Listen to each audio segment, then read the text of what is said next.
All right, so we're on to the next section, section 3, with their questions to ponder.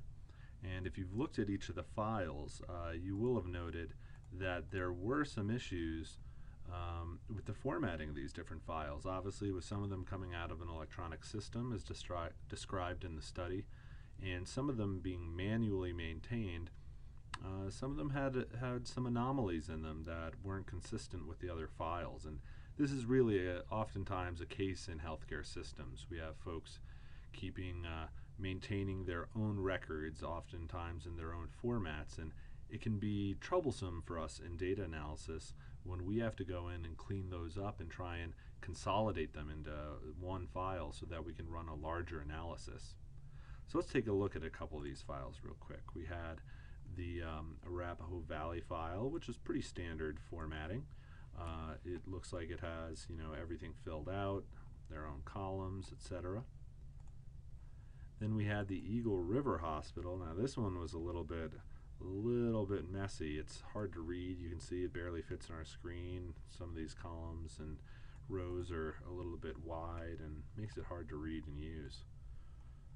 If we open up Flatiron Hills Hospital, this one looks pretty good. It's pretty well filled out for all their infection data, and it looks to be about the same format as the first file for Arapahoe Valley. And then we had Sand Dunes, which it's somewhat orderly, but has some weird things. It has its own spaces kind of in between each entry. This was one of the manual files. It has some weird columns in it. They have a blank column for social security number, favorite color. Doesn't seem relevant here.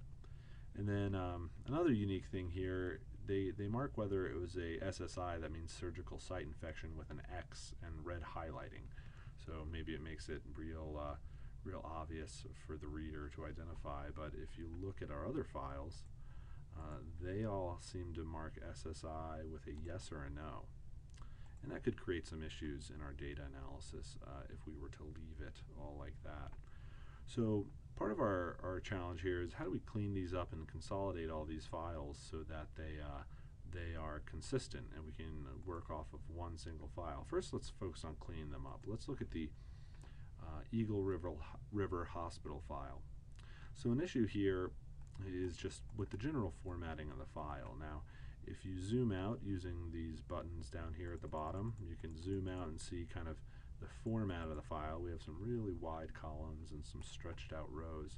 Now this is a pretty small file, so we could go in there and just eyeball it and try and fit each of these columns and kind of stretch them out where we needed to and do something along those lines. But sometimes you have files with hundreds of columns in them, or hundreds of thousands of rows possibly even. So I'm going to show you a little trick here that'll help you easily just take care of the formatting here. Instead of clicking on these borders and dragging each one individually, what you can do is highlight all of them. So click, hold, and drag across all the columns of data that you want to organize. And then you do exactly what you were going to do before with the formatting by stretching them. But instead of just dragging and stretching them, if you do that, it'll actually make them all the same width. And that can help you in certain cases, but not always. But instead of doing that, if you just double click really quickly, double click on that, you'll see it actually will fit the columns to fit the text in them. So they all kind of shrink wrap to fit whatever's in the data. And then this works the same way for actually the rows. So if you can highlight a couple of the rows if you wanted to and drag them and they'll all become the same size. But what you can also do is highlight them and do the same thing. Go to one of these borders here and double click. And then there you go.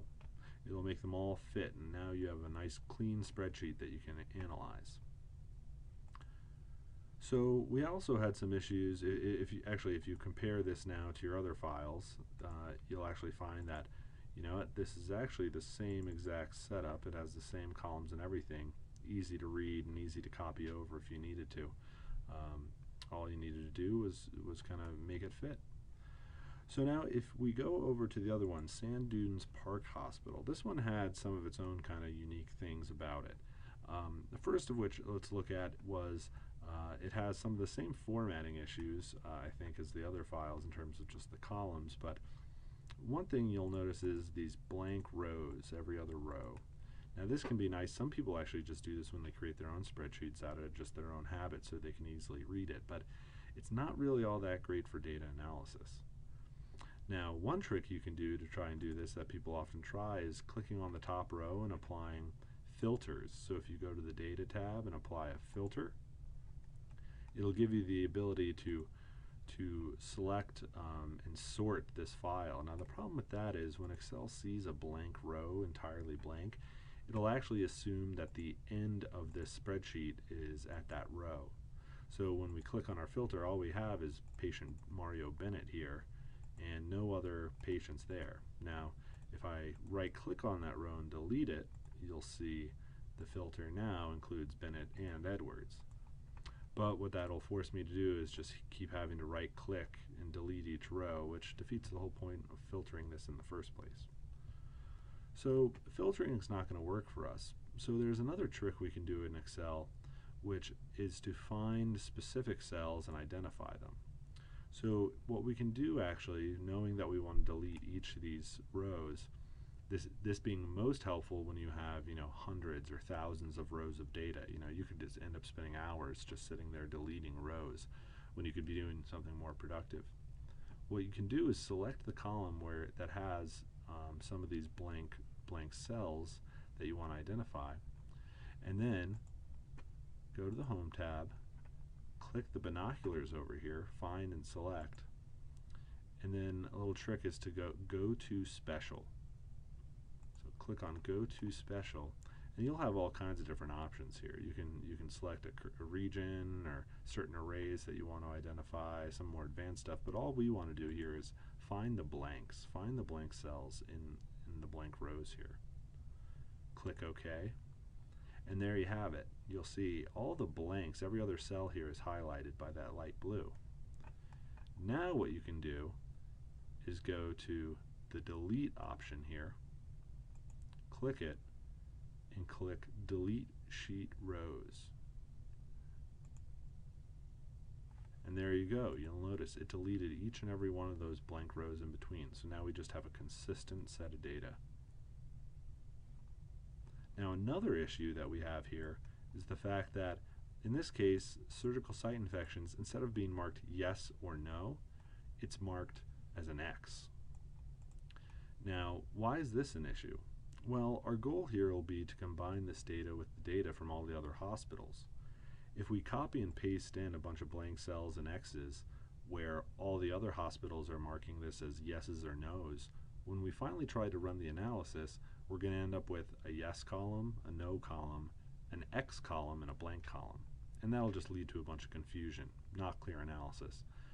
So what we want to do, we obviously, since there's only two instances here, we could type in yes, no, no, no, yes, and just make all these corrections manually. But as described with other tricks I'm showing you here, sometimes we have Excel spreadsheets with hundreds or thousands of amounts of data in it. So another trick we can do here is to highlight the area that we want to adjust and do a trick where we find instances where things occur and replace them with something else. So we're going to go back up to the binoculars after highlighting the area and click the Replace button. In this case, it prompts you with a find what are we looking for, and what should I replace it with. So here you're telling Excel, find the X's in this column of data, and now replace it with yes, because the X marked any time it was a surgical site infection, yes or no. You can click just replace one at a time. I often just click replace all. Alright, so there we have it. And Excel will tell you how many replacements they made. So that's great, but keep in mind all the other spreadsheets had a no also demarked for any instance of blank. So same way, all you need to do is say find what? Well, find a blank and replace it with no. And click replace all. And there you have it. You see it popped up there. Now, you're consistent with all the other spreadsheets with the yeses and nos in the SSI column.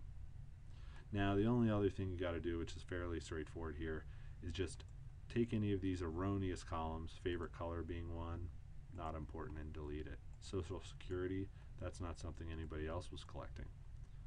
Lab Tech, not relevant here. Zodiac sign, I don't think that matters in this analysis, nor do I think any of the other spreadsheets have it. Just get rid of some of these blanks. All right.